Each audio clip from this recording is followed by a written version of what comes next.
வணக்கம் நண்பர்களே. இன்னைக்கு கரூரில் நடந்த அந்த விஜய் பொதுக்கூட்ட அசம்பாவித நிகழ்வில் 41 பேர் இறந்திருக்காங்க. இன்னும் 10 பேருக்கு மேலே ஐசியூவில் இருக்கிறதா தகவல்கள் வருது. இது மரண எண்ணிக்கை எப்படி போயிட்டுருக்கு அப்படிங்கிறத விட இன்றைக்கி தமிழ்நாட்டில் மட்டும் இல்லை, உலக அளவில் அது எல்லோரும் பார்த்து அப்படி பதறி போய் துடிக்கிற விஷயமா இன்றைக்கி 3 நாட்கள் ஆகியும் அந்த துக்கம் எல்லை கிடக்காமல் இருக்குது. இது வரைக்கும் இந்த மாதிரியான ஒரு பொதுக்கூட்டத்தில், அது தேர்தல் பரப்புரை, அரசியல் பரப்புரையில் இப்படியெல்லாம் நிகழ்ந்ததாக சரித்திரமே இல்லை. இப்படி ஒரு காட்டுமிராண்டி கூட்டம், தற்குறி கூட்டம், மந்தையான கூட்டம், இப்படியெல்லாம் நிறைய விமர்சனங்கள் விஜய் ரசிகர்களை, தொண்டர்களை பார்த்து வலைத்தளங்கள் பேசிட்டு வருது. இன்னும் சொல்லப்போனால் சிலர் கூட்டம் வேறு, கும்பல் வேறு அப்படின்னு சொல்லக்கூடியதை கூட பார்க்குறோம். கும்பல்னால் திடீர்னு சேர்றது, அது எல்லா கோட்டித்தனம் பண்ணுறது, கூட்டம்னா அப்படி ஆர்கனைஸ் பண்ணுறது, இப்படியெல்லாம் சொல்கிறாங்க. நம்ம அந்த மாதிரியான, இன்னும் சொல்லப்போனால் வெவ்வேறு கட்சிகள் அவங்க 2 லட்சம், 10 லட்சம், 1 லட்சம், அரசு 10 லட்சம், விஜய் கட்சி 20 லட்சம் இப்படியெல்லாம் அறிவிச்சிட்ருக்கிறதையும் பார்க்குறோம். நம்ம அந்த அரசியலுக்குள்ளையெல்லாம் போகலை. இதுக்கு பின்னாடி சதியா அப்படிங்கிறதெல்லாம் இன்னொரு பக்கம் இருந்தாலும், காலங்காலமாக நடக்காத ஒரு விஷயம் இன்றைக்கி நடந்திருக்குன்னா, இது நடக்காமல் இருக்கிறது எப்படி? இது வரைக்கும் ஏன் நடக்காமல் இருந்தது? விஜய் உண்மையிலேயே அரசியல் மயப்படுத்தலையா? இல்லை விஜய் மட்டுமல்ல, விஜய் ரசிகர்களும் அரசியல் மயம் ஆகலையா? எம்ஜிஆர் காலத்தில் வராத கூட்டமா, சிவாஜி கணேசன் காலத்தில் வராத கூட்டமா, ஜெயலலிதா காலத்தில் வராத கூட்டமா, விஜய்க்கு என்ன அப்படி ஒரு இது வந்துருச்சா? இப்படியெல்லாம் நிறைய கேள்விகள் இருக்குது. அதை நம்ம இப்போ ஒரு ஆக்கபூர்வமாக பேசுகிறதுக்காக மறுமலர்ச்சி மக்கள் இயக்கத்துடைய நிறுவன தலைவர் மற்றும் முன்னாள் மதிமுக கட்சியில் இளைஞரணி மாநில செயலாளராக இருந்தவர், பல்வேறு அரசியல் கூட்டங்களை மட்டுமில்லை இயக்க கூட்டங்களையும் மறியல் போராட்டங்களையும் நடத்தினவர், அவர் கூட நம்ம இதை பற்றின ஒரு விரிவான டிஸ்கஷனுக்கு வந்திருக்கோம். வணக்கங்க. வணக்கம். வணக்கம். இப்போ இந்த கூட்டத்தை பற்றி நீங்கள் ஆரம்பத்தில் எப்படி நினச்சிங்க? விஜய்க்கு ஆரம்பத்திலேருந்தே இந்த கூட்டம் வந்துட்டுருக்குது, இது எப்படி கட்டுப்படுத்திக்கலாம்? ஆனால் இந்த பயம் எனக்கெல்லாம் முதல்ல இருந்தே இருந்தது. உங்களுக்கு எப்படி இருந்தது? நிச்சயமா ஆரம்பத்திலிருந்தே இந்த கூட்டங்கள் கட்டுக்கடங்காத கூட்டமாக இருந்துச்சு. ரொம்ப பயமாக இருந்துச்சு. ஒவ்வொரு கூட்டமும் நடக்கும்போது யாரோ செத்தா நம்ம கம்முனே போயிட முடியாது. யாராக இருந்தாலும் இந்த மாதிரி ஒரு இறப்பு ஏற்படும் போது, இந்த மாதிரி ஆபத்தான ஒரு சூழ்நிலையில் இருக்கும்போது நமக்கு மனசு பதைக்கும். பல கூட்டங்களில் இந்த மாதிரி மரங்களில் ஏறி உச்சியில் போய் உட்காந்துருக்கிறது, டிரான்ஸ்ஃபார்மரில் ஏறுறது, கம்பத்தில் ஏறுறது, டிவைடில் ஏறுறது, இப்படி எல்லா இடங்கள்லையும் கட்டுப்படுத்த முடியாத ஒரு கூட்டம் வந்துக்கிட்டு இருந்துச்சு. இது அரசியலில் விஜய் எப்படி வருவாருங்கிறத தாண்டி இந்த குழந்தைகள்லாம் பாதுகாப்பாக இருப்பாங்களாங்கிற சந்தேகம் ஆரம்பத்திலிருந்து எனக்கு ரொம்ப இருந்துச்சு. வருத்தமாக இருந்துச்சு. எதுவும் நடந்துடக்கூடாது, ஆபத்து ஏற்பட்டுறக்கூடாது அப்படிங்கிற கவலை எனக்கு ரொம்ப நாளாகவே இருந்துச்சு. ஏதாவது ஒரு இடத்துல சின்ன சம்பவங்கள் ஏற்படுறதுக்கு வாய்ப்பு இருக்கக்கூடிய நிலையிலேயே தொடர்ச்சியாக நடந்துக்கிட்டு வந்துச்சு. அதனால் இது அந்த கட்சியில் இருக்கக்கூடிய நிர்வாகம் இதை கவனிச்சிருக்கணும். இப்போது ஒரு இடத்துல கூட்டத்தில் இந்த மாதிரி தொண்டர்கள் அசம்பாவிதம் நடக்குது அப்படின்னு சொன்னால், அடுத்த கூட்டத்தில் இதை எப்படி மாற்ற முடியும், இதை எப்படி மாற்றலாங்கிறத அந்த கட்சி சிந்திக்கணும். இப்போ நீங்கள் ஒரு இடத்துல நம்ம தொண்டர்கள் இப்படி மரத்தில் ஏறுறான், கம்பத்தில் ஏறுறான்னா, அந்த தலைவர் என்ன சொல்லணும்? அடுத்த கூட்டத்தில் கம்பத்தில் ஏறுறதோ மரத்தில் ஏறுறதோ யாராவது செஞ்சீங்கன்னா நான் கூட்டத்துக்கு வரமாட்டேன், கூட்டத்தை கேன்சல் பண்ணிடுவேன் அப்படிங்கிற எச்சரிக்கை செய்யணும். கூட்டத்தை கேன்சல் பண்ணியிருக்கணும். இப்போது கட்டுக்கடங்காமல் ஒரு இடத்துல திரள்றாங்கன்னு வச்சுக்கோங்க. இப்போ நான் திரள்றது தப்புன்னு சொல்ல வரல. விஜயை பார்க்கறதுக்கான கூட்டம் அந்த மோகம், ஒரு கரிஷ்மா, அந்த விஜய் மேலே இருக்கக்கூடிய ஒரு தாக்கம், இத்தனை நாள் சினிமாவில் நடித்த அந்த நடிகனை நேரடியாக பார்க்கலாங்கிற ஒரு ஆர்வம் மக்களுக்கு இருக்கும். இது அரசியல் கூட்டமாக எனக்கு தெரியல. இது ஒரு ரசிகர் கூட்டம் தான். இன்னும் அரசியல் படுத்தப்படல.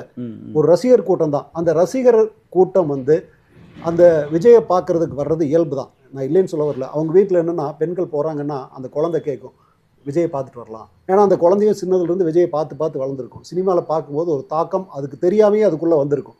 அப்போ விஜய் கரூருக்கு வர்றாருன்னு சொல்லும்போது அந்த குழந்தை கேட்கும், விஜய் கூப்பிட்டு போய் காமிங்க. அவங்க அம்மா என்ன பண்ணுவாங்க, சரி பரவாயில்ல விஜய் கூப்பிட்டு போய் காமிச்சிட்டு வந்துடலாம் அப்படிங்கிற அந்த ஆர்வம் அந்த பெண்களுக்கு இருக்கும்.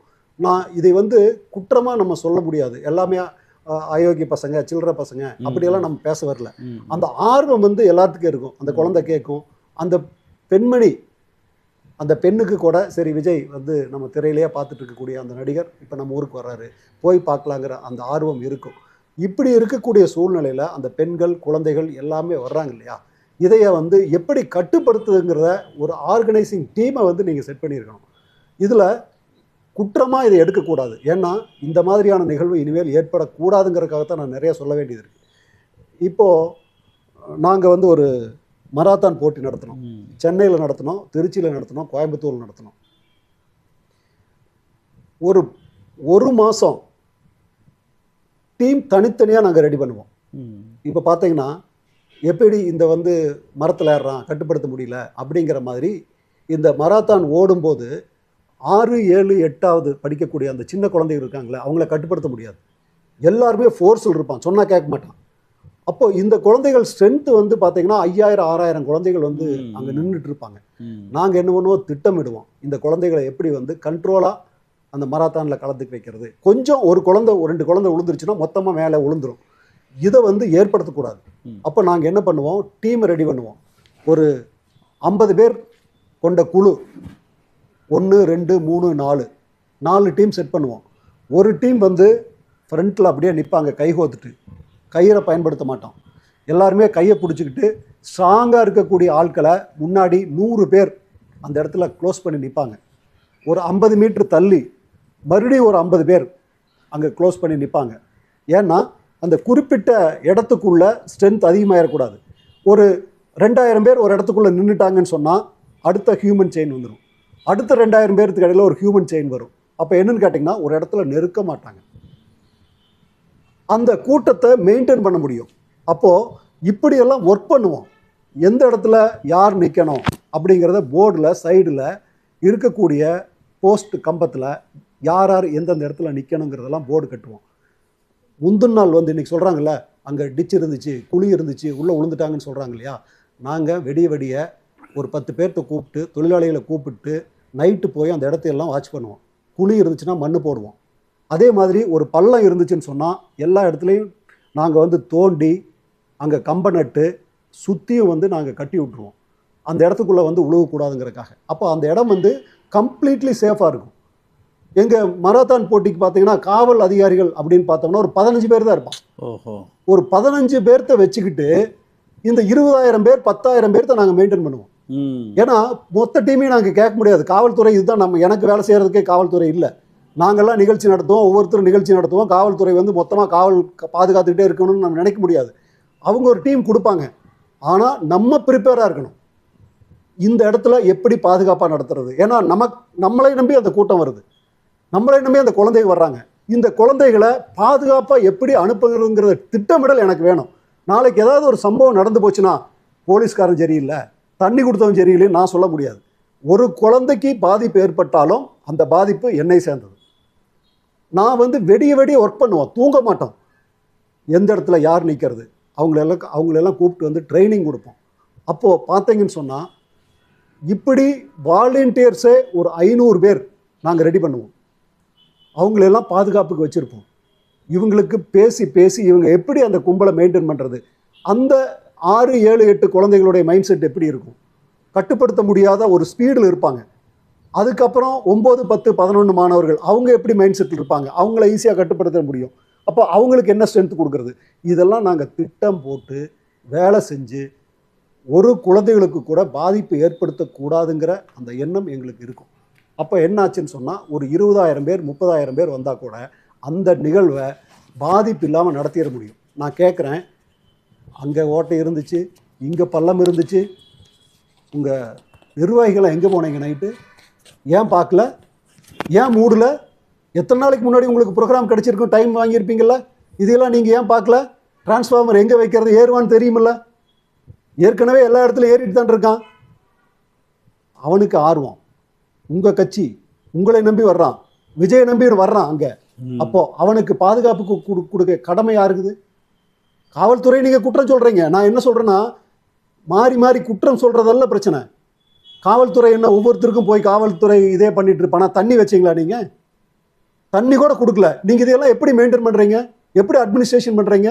இவ்வளோ பெரிய கூட்டத்துக்கு தண்ணி வச்சுருந்தீங்களா? தண்ணி கூடவா காவல்துறை கொண்டு வந்து கொடுக்கும்? தண்ணி எல்லாத்துக்கும் போய் டம்ளராக காவல்துறை எடுத்து கொடுத்துட்டு இருப்பாங்களா? அப்போ நீங்கள் யோசிச்சு பாருங்க. காவல்துறை பண்ணக்கூடிய வேலைகளை காவல்துறை பண்ணுவாங்க. அதுக்கு பின்னாடி காவல்துறையை நம்ம வந்து நண்பர்களாக ஏற்றுக்கிட்டு அவங்கக்கிட்ட என்னென்ன வேலையெல்லாம் கொடுக்கலாம். சார் இந்த மாதிரி இடத்த நீங்கள் பார்த்துக்குங்க, கண்ட்ரோல் பண்ணுங்கள். ஏன்னா காவல்துறை கண்ட்ரோல் பண்ண முடியாது இவ்வளோ பெரிய மாசை. போலீஸ்காரன் சொன்னான்னா இது ஆளுங்கட்சி சதியும்பான்.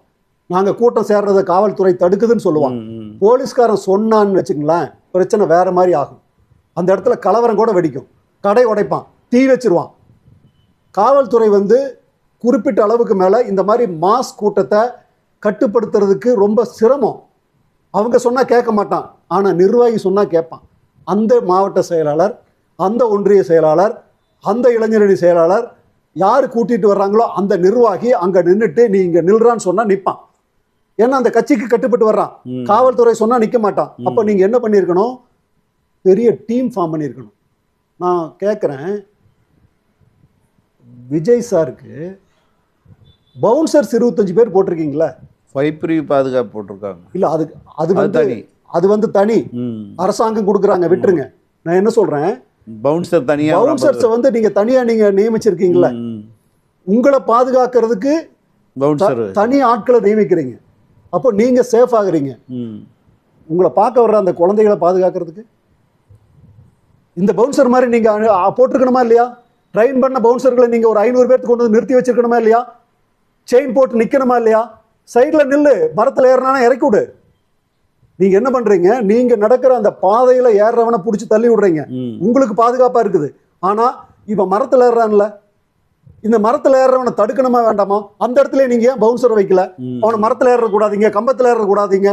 ஒவ்வொரு கம்பம் இருக்கா, கம்பத்துக்கு 2 பேர்த்த போடுங்க, கண்ட்ரோல் பண்ணுங்க. உங்கள் மப்ளர் கட்டிட்டு அங்கே நிற்கட்டும், உங்கள் பேட்சை கட்டிட்டு அங்கே நிற்கட்டும். நீங்கள் சொன்னால் கேட்பான்ல? அப்போ அந்த கூட்டத்தை கண்ட்ரோல் பண்ணலாம்ல? இந்த கூட்டத்தை கண்ட்ரோல் பண்ண முடியாதனால உங்களை நம்பி வந்த இத்தனை பேர் இறந்துருக்காங்க. நான் வந்து திட்டமிட்டு நீங்கள் சதி செஞ்சீங்க, திட்டமிட்டு ஆளுங்கட்சி சதி செஞ்சுச்சுன்னு சொல்கிறதெல்லாம் இல்லை. யார் மேலேயும் யார் இறக்குறதையும் யார் விரும்பல. விஜய் பார்க்க வந்திருக்காங்க, அவ்வளோதான் வந்திருக்காங்க, அவ்வளோதான். நீ தான் பாதுகாக்கணும். அப்போது இவங்களை வந்து பாதுகாக்கக்கூடிய பொறுப்பு யாருக்கிட்ட இருக்குது? நான் ஒரு நிகழ்ச்சி நடத்துகிறேன். அந்த நிகழ்ச்சி நடத்தும் போது யாருக்கும் சின்ன சேதாரம் இல்லாமல் கொண்டு போய் சேர்த்தக்கூடிய கடமை என்னுடையது. அந்த இடம் அன்கண்ட்ரோலபிள்னு வச்சுக்கங்களேன், கேன்சல் பண்ணிடுங்க. காவல்துறை கேன்சல் பண்ண முடியாது. காவல்துறை அந்த இடத்த அந்த சமயத்தில் வந்து கூட்டம் அதிகமாச்சுன்னு சொல்லி காவல்துறை தானாக கேன்சல் பண்ணால் பிரச்சனை வேறு மாதிரி ஆகும். அப்போ நீங்கள் என்ன பண்ணியிருக்கணும்? கேன்சல் பண்ணியிருக்கணும். கட்டுக்கடங்காமல் வந்ததுக்கு பின்னாடி நீங்கள் கேன்சல் பண்ணியிருக்கணுமா இல்லையா? இந்த ரோடு இல்லை இன்னொரு ரோடுனா இன்னொரு ரோட்டில் இதுதான் பிரச்சனை வரும். இப்போ நீங்கள் வந்து பஸ் ஸ்டாண்டு ஒரு இடத்த கேட்குறீங்க. பஸ் ஸ்டாண்டு என்ன, அன்னைக்கு காலையிலேருந்து சாயந்தரம் வரைக்கும் அந்த பஸ் ஸ்டாண்டுக்குள்ளே பஸ் போகாது. திமுகவுக்கு மட்டும் கொடுக்குறீங்க, எங்களுக்கு ஏன் கொடுக்குறீங்களா? அது உங்கள் அரசியல் பிரச்சனை, அதையும் நான் பேச விரும்பல. எந்த இடத்த கொடுத்தாலும் அந்த குழந்தைகள் பாதுகாப்பாக இருக்கணும். அந்த குழந்தைகளை எடுத்துகிட்டு எப்படி நம்பிக்கையோடு வந்திருப்பாங்க யோசிச்சு பாருங்க. ஒரு பெண்கள் வர்றாங்க, குழந்தைகள் எடுத்துகிட்டு வர்றாங்க. என் குழந்தைக்கு பாதுகாப்பு இல்லைன்னு அந்த பெண்மணி கருதுச்சுன்னா அந்த இடத்துக்கு வருவாளா? அப்போ பாதுகாப்பாக நமக்கு கொடுப்பாங்கன்னு உங்களை நம்பி வர்றாங்கல்ல. விஜய் சினிமாமா நம்மளை காப்பாற்றுவாருன்னு நினச்சி வர்றாங்க. அப்படி பாதுகாப்பாக வந்து பார்த்துட்டு போகலான்னு நினைக்கிறாங்களா? உங்களை நம்புறாங்கல்ல. அப்போ நீங்கள் எவ்வளோ தூரம் கண்ணும் கருத்துமாக இருக்கணும்? உங்களை பாதுகாக்கிறதுக்கு எப்படி பவுன்சர் நீங்கள் போட்டிருக்கிறீங்களோ அந்த மாதிரி இந்த மக்களை பாதுகாக்கிறதுக்கு நீங்கள் 500 பேர்த்தையாவது ஒரு வாலண்டியர்ஸ் நீங்கள் நியமிச்சிருக்கணுமா வேண்டாமா? இது நீங்கள் செஞ்சுருக்கணுமா இல்லையா? அப்போது சதி செஞ்சுச்சு அந்த குற்றச்சாட்டெல்லாம் அப்புறம் இருக்கட்டும். அவங்க சதியே செய்கிறாங்கன்னா அந்த சதியை மீறி பாதுகாப்பு கொடுக்க வேண்டிய வேலை உங்களுக்கு தானே. இது ஏன் வந்து இன்னைக்கு சதிங்கிற இடத்துக்கு சதியா இல்லையா இந்த விசாரணைகள்லாம் செகண்டரி. இவ்வளோ பெரிய கூட்டம், ஒரு ஸ்டாம்பேட் நடக்குது, இது திட்டமிட்டு ஒரு கலவரம் நடக்குதுன்னு வச்சுங்களா, 4 பேர்த்த வெட்டுறான் பிடிக்கிறான், இல்லை பாம்பு வெடிக்குது, இது வேறு பிரச்சனை. ஆனால் இது என்னன்னு கேட்டிங்கன்னா நெருக்கம். எல்லாரும் என்னன்னு கேட்டிங்கன்னா பேசுறது கேட்கறதுக்கெல்லாம் வரல, பார்க்கறதுக்கு விஜயை வந்து ஒரு முகத்தை பார்க்கணும், பார்க்கறதுக்கு வந்தோம், பார்த்துட்டு போகணும். அந்த ஆர்வம் எல்லாத்துக்கும் இருக்குது. இது ஏன் வந்துச்சு, எதுக்காக வந்துச்சு, இது சரியா தவறா அப்படிங்கிறதுக்குள்ளேலாம் அப்புறம் பார்த்துக்குவோம். ஆனால் உங்களை நம்பி வர்றாங்க, ஆர்வத்தில் வந்து நிற்கிறாங்க. அப்போ அப்போது அந்த நிற்கிற மக்களுக்கு பாதுகாப்பு கொடுப்பது அந்த இயக்கத்தினுடைய கடமையா இல்லையா? அந்த கடமையை ஏன் சரியாக செய்யலைங்கிறது தான் எங்களுடைய வருத்தமாக இருக்குது. இது விஜய் கட்சிக்கு மட்டும் கிடையாது, இனிமேல் எல்லா கட்சிகளுக்கும் இந்த பொறுப்பு இருக்குது. நீங்கள் ஒரு சாலையை பிளாக் பண்ணுறீங்க, இந்த கட்சிகள் என்ன பண்ணுறாங்கன்னு கேட்டிங்கன்னா முக்கியமான சாலைகளில் தான் இது மாதிரி பிரச்சார கூட்டத்தை கேட்பாங்க. ஏன்னா காலையிலேருந்து சாயந்தரம் வரைக்கும் ஸ்தம்பிச்சு போகணும், அப்போ தான் நம்ம கட்சி மக்களுக்கு தெரியும், மக்கள் எவனும் அந்த வழியாக போகவே கூடாது, இப்படி ஒரு ஆர்வம் விருப்பம் இருக்கும். எந்த இடத்துல கேட்பாங்கன்னா அதிகமாக மக்கள் திரள் எங்கே இருக்குதோ அந்த இடத்துல கேட்பாங்க. அது மார்க்கெட்டாக இருக்கும். இவங்க கூட்டம் போட்டால் மார்க்கெட்டுக்கு எவனும் வர முடியாது. பஸ் ஸ்டாண்டா காலையிலேருந்து சாயந்தரம் வரைக்கும் பஸ் எங்கேயும் போக முடியாது. இந்த இடத்த தான் ஃபஸ்ட்டு ப்ரிஃபரன்ஸாக கேட்பாங்க. இது ஏன் இந்த மாதிரி கேட்குறீங்க? அளவுக்கட அதிகமாக கூட்டம் வருதுன்னு வச்சுக்கலாம், ஒரு 10,000 பேர் 25,000 பேர் கூட்டம் வருதுன்னு சொன்னால் தனி இடத்துல போடுங்க. ஏன் மார்க்கெட்லேயே போடுறீங்க, ஏன் ரோட்லேயே போடுறீங்க? அப்போது இப்போ ஒரு புது கலாச்சாரம் வந்திருக்கு, வருத்தமாக இருக்குது, கவலையாக இருக்குது. ஆம்புலன்ஸ் வந்துச்சுன்னா உள்ளே செக் பண்ணுறான், உள்ளே யாராவது படுத்திருக்காங்களான்னு. படுக்கலைன்னு வச்சுக்கங்களேன், ஆம்புலன்ஸ் உடைக்கிறான். இது வரைக்கும் இந்த மாதிரி வரல. இந்த ரோடு வந்து அரசியல் கூட்டத்துக்காக போட்டிருக்காங்களா? மக்களுக்காக போட்ட ரோடு. அவசர ஆத்திரத்துக்கு ஆம்புலன்ஸ் போகும், அது அவங்க உரிமை. நீங்கள் கூட்டம் நடத்துவீங்கிறதுக்காக 4 பேர் அங்கே வீட்டில் உடம்பு சரியில்லாமல் இருக்கிறவனை எப்படி கூட்டிகிட்டு போவாங்க? செத்தவனை எப்படி வெளியில் கொண்டு வருவாங்க? நீங்கள் கூட்டம் முடிச்சுட்டு போகிற வரைக்கும் காத்திருக்கணுமா? இது என்ன நியாயம்னு கேட்குறேன். ஆம்புலன்ஸ் அடிக்கிறான், ஆம்புலன்ஸ் உடைக்கிறான், உள்ள டிரைவர் உட்கார்ந்துருக்க ஆம்புலன்ஸ் டிரைவர் மூஞ்சிலேயே குத்துறான். எப்படி ஏற்றுக்க முடியும் இதெல்லாம்? இதெல்லாம் யார் கண்ட்ரோல் பண்ணுறது? கட்சிக்குள்ளே 4 பேர் அந்த மாதிரி கட்டுப்பாட்டை மீறி நடக்கிறான்னா அந்த கட்சிக்காரன் நின்று அடிக்கணும். காவல்துறை அடிக்கிற கூட கூடாது, நீ அடிக்கணும் முதல்ல. நம்ம கட்சி பேர் கெட்டு போயிருந்தா இந்த மாதிரி அடிக்காதரான்னு சொல்லி கட்சி நிர்வாகி கண்ட்ரோல் பண்ணணும். ஏன் நீங்க பண்ணல? அதாவது இவங்க கொலை செஞ்சாங்க அப்படின்னு நான் சொல்ல வரல, ஆனா உங்களுடைய பொறுப்பின்மை, இவ்வளவு பெரிய கூட்டத்தில் நம்மளை நம்பி வந்தக்கூடிய இந்த மக்களை பாதுகாப்பாக அனுப்பணுங்கிற அந்த கவலை உங்களுக்கு இருக்காங்கிறதான் எங்களுக்கு கவலையா இருக்கு. ஒரு அரசியல் இயக்கம் கூட்டம் கூட்டும் போது அந்த கூட்டத்திற்கு வருபவர்களை பாதுகாப்பாக அனுப்ப வேண்டும் என்ற சிந்தனை உங்களுக்கு இருக்கணும். இதை பத்தி நீங்க ஏன் யோசிக்கல? உங்களுக்கு பவுன்சர் வச்ச நீங்க இந்த உங்களை நம்பி வரக்கூடிய மக்களை பாதுகாப்பதற்கு ஏன் பவுன்சர் வைக்கலன்னு கேட்கிறேன். யாராவது மேல குற்றம் சொன்னா இந்த உயிர் வந்துருமா? இப்போ நாளைக்கு கேட்கிறேன், நீதிமன்றத்துக்கு போறீங்க, யாராவது ஒருத்தர் குற்றவாளின்னு வருதுன்னு வச்சுங்களேன், இந்த 42 பேர் உயிரை திருப்பி கொடுக்க முடியுமா?